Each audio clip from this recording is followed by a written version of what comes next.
চলো তোমাদের আজকে 10 মিনিটে চটজলদি একটা ডিনারের রেসিপি দেখাই।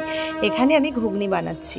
প্রথমে ঘুগনিটাকে সকালবেলায় বেশ অনেকক্ষণ ভিজিয়ে রেখে দেবে। তারপরে কড়াইতে মটরটাকে 2 থেকে 3খানা সিটি দিয়ে সেদ্ধ করে নেবে। এখানে আমি যে মশলাটা দেখাচ্ছি, অর্থাৎ যে বাটা মশলাটা, সেটা হচ্ছে পেঁয়াজ, আদা, একটু টমেটো আর একটুখানি কাঁচা লঙ্কা, এটাকে মিক্সির সাহায্যে পেস্ট করে নিয়েছি।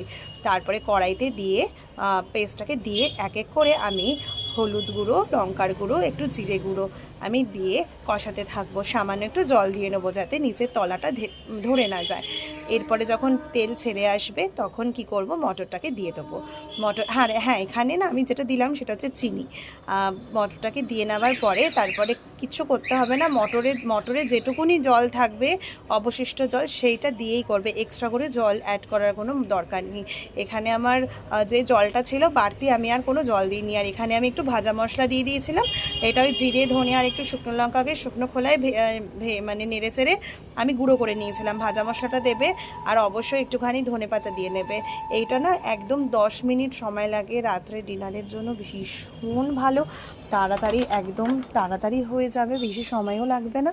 রাত্রে ডিনারের কোনো চিন্তাও থাকবে না। তোমরা কিন্তু এটা রুটি, লুচি, পরোটার সঙ্গে খেতেও পারো। আর যারা মুড়ি দিয়ে, ঘুগনি দিয়ে খেতে পছন্দ করো তারাও কিন্তু খেতে পারো।